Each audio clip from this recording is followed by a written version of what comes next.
Imagine an alliance, right? Built on this promise of collective defense, nations standing together, and then suddenly they agree to this truly massive change in how they actually fund that shared security. Well, this past week at the NATO summit in The Hague, that's pretty much exactly what happened. It's marked a really pivotal moment.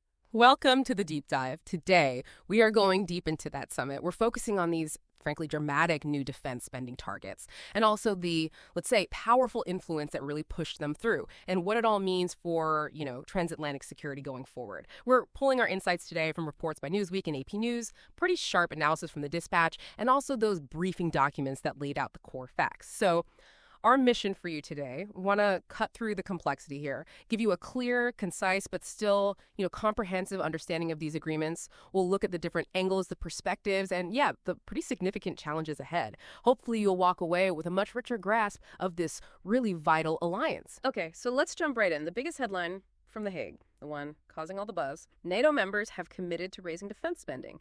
The new target, 5% of their GDP, their gross domestic product, annually by 2035. Now, just think about that for a second. The old guideline from 2014 was 2%. Right. And even then, only 23 out of 32 countries actually met that target in 2024. Exactly. So jumping from a 2% guideline, which many struggled with, to a 5% commitment. It's a monumental leap, no question. And what's really interesting, I think, isn't just the number itself, the 5%. It's how they're defining defense spending now. It's broadened quite a bit. Okay, how so?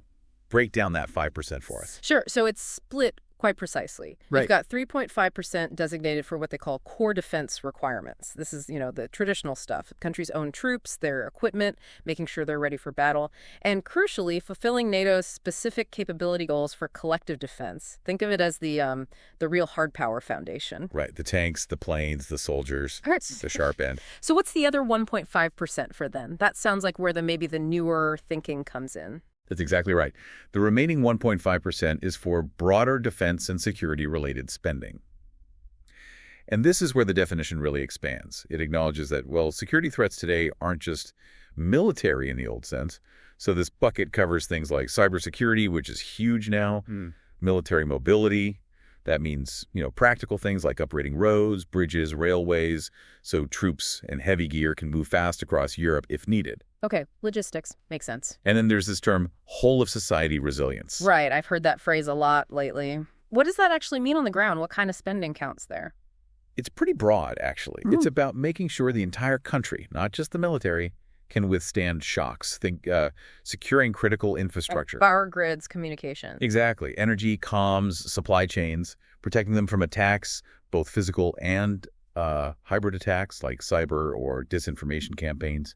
It could also mean things like civilian emergency preparedness, maybe even public education campaigns on recognizing disinformation. Interesting. So it allows countries to count a wider range of investments towards that NATO target. Potentially, yes. It offers more flexibility. Yeah. If a country invests heavily in national cyber defenses or reinforces its critical infrastructure, that could now potentially count towards this 1.5%.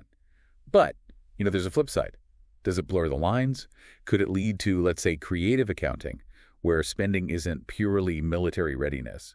That's a debate that's definitely happening.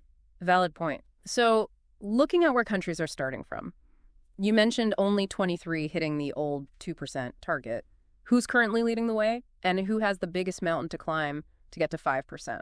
Well, based on the 2024 figures, before this new deal, Poland was actually out front, spending 4.12% of its GDP on defense. Quite impressive. Wow, already close. Yes. Then you had Estonia at 3.43% and the U.S. at 3.38%. Okay.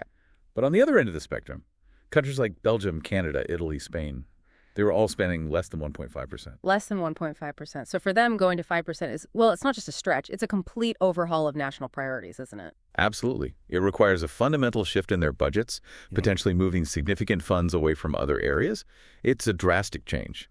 Which brings us to the elephant in the room, perhaps. How did this happen? How did they get this agreement, especially after years of, let's be honest, arguments about burden sharing? Because the sources are pretty clear here, aren't they? This is being widely seen as a direct result of pressure, long-standing pressure from President Trump. That's right. He's argued for years the U.S. was carrying too much of the weight. And he celebrated this deal, called it something that no one really thought was possible, a monumental win for the United States.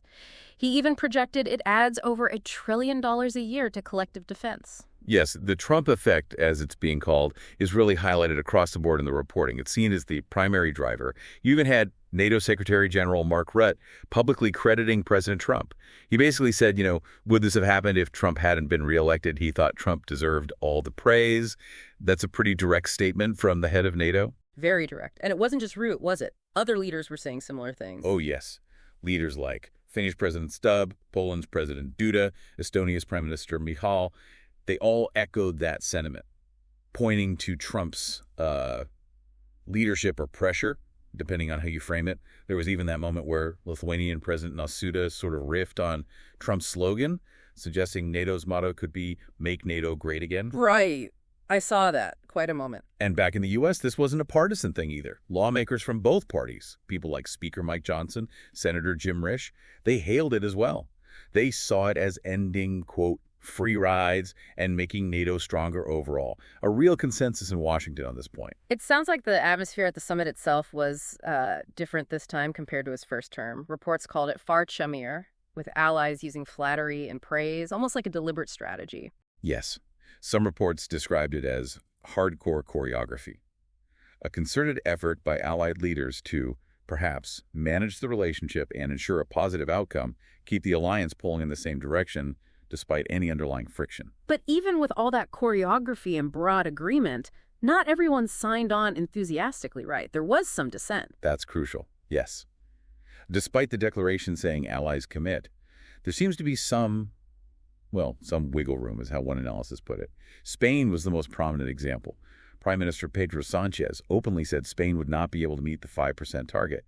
He called it unreasonable and said they'd stick to aiming for 2%. Okay, so a flat refusal, basically. Pretty much. And Belgium and Slovakia also expressed reservations, signaling this target is going to be tough domestically for quite a few members. How did President Trump react to Spain saying no? Reportedly, with quite strong frustration. He even threatened trade implications, suggesting they might have to pay twice as much in future deals. It really highlights the pressure these countries are under. And the challenges go beyond just finding the money, don't they? What are the practical hurdles? Huge practical hurdles. Meeting these targets, for many European nations especially, could mean really difficult choices. Cuts to social welfare programs, maybe foreign aid. And it's not just money, it's people, manpower.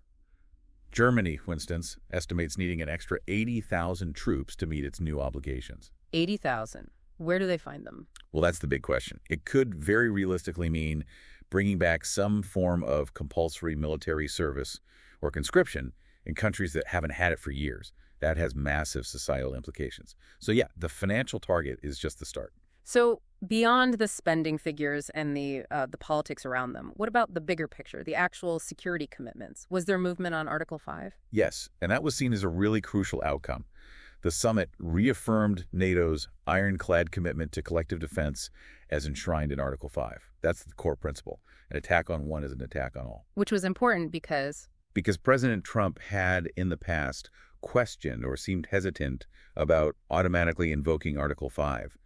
That had caused a lot of anxiety among allies, particularly those on the eastern flank. Right. So having him state clearly at the summit, I stand with it, that's why I'm here. If I didn't stand with it, I wouldn't be here. That was a significant reassurance for many members. Okay. And this increased spending, this renewed commitment, it's all framed under this idea of peace through strength, isn't it? Exactly. It's very much an echo of that old Roman maxim, si vis pacem parabellum. If you want peace, prepare for war. The sources frame this through a lens of robustly defending interests against growing global threats. The context is obviously the war in Ukraine, but also broader concerns. There's specific mention of the need to contain the malign influence of anti-freedom forces, often identified as an axis involving Russia, China, North Korea, and Iran. So the idea is a stronger NATO deters not just Russia and Europe, but potentially has a stabilizing effect elsewhere, like deterring China regarding Taiwan. That's certainly part of the argument presented. The thinking goes that seeing Russia militarily bogged down or defeated in Ukraine, supported by a revitalized NATO, sends a strong message to other potential adversaries, including Beijing. The agreement was explicitly signed in the face of profound security threats, in particular the long-term threat posed by Russia. Okay, let's talk about Ukraine directly. President Trump met with President Zelensky, but some reports suggested the official summit statement kind of downplayed Ukraine. What's the connection between this new spending and support for Kyiv? It's a nuanced point. Yes, President Trump met Zelensky, and yes, the wording in the final communique reportedly gave Ukraine less prominence than maybe some expected, just a passing mention of the invasion, which did raise some eyebrows about potential Ukraine fatigue. However, the substance of the 5% agreement is directly relevant. A significant portion of that increased defense spending across NATO is absolutely intended to bolster military aid to Ukraine, more ammo, more equipment, more training capacity. So while the diplomatic language might have shifted slightly, the practical outcome of higher defense budgets should mean more sustained, robust support for Ukraine's defense against Russia. That's the underlying logic. Got it. So the money talks, even if the statement was brief. Some leaders, like Finland's President Stubb, called this the birth of a new NATO, suggesting a return to sort of Cold War levels of defense focus. Yes, a more balanced alliance is how he put it, where perhaps the U.S. isn't seen as carrying quite so much of the financial load, and European allies step up significantly, returning to that kind of posture. And a key part of that posture must be the ability to actually produce all the necessary equipment. The sources mention revitalizing the defense industrial base. Absolutely. That's a huge piece of this. This increased spending isn't just numbers. It's meant to send a massive demand signal to defense industries across NATO countries. We're talking about ramping up production lines for everything from basic artillery shells, which Ukraine desperately needs, to advanced drones, ships, aircraft, cyber capabilities. So potentially a big economic stimulus for that sector. Potentially, yes. But there are real challenges. Industry needs to scale up fast after years, sometimes decades, of lower demand. You've got supply chain issues, workforce shortages in specialized skills, long lead times for complex systems. It means rebuilding capacity, investing in innovation, creating jobs, but it won't happen overnight. Still, it's seen as essential to actually deliver on the promise of peace through strength, having the industrial muscle to back up the commitments. Okay. So wrapping this up, this deep dive really shows the 2025 NATO summit wasn't just another meeting. It feels like a truly transformational moment, largely shaped, it seems, by U.S. pressure and this renewed focus on burden sharing. The 5% GDP target is incredibly ambitious, no doubt, but it clearly signals a move towards a stronger, perhaps more self-reliant from a European perspective, collective defense, all in the face of these, evolving and pretty complex global threats. So the final thought for you listening. What does this really mean long term? As NATO shifts into this new era, this peace through strength posture, think about how that balance works, the balance between individual national budgets and priorities versus the demands of collective security. And maybe consider this. What else, beyond just the money, beyond the 5%, might be needed to truly secure the future of this transatlantic alliance in what feels like an increasingly uncertain world? What other commitments matter?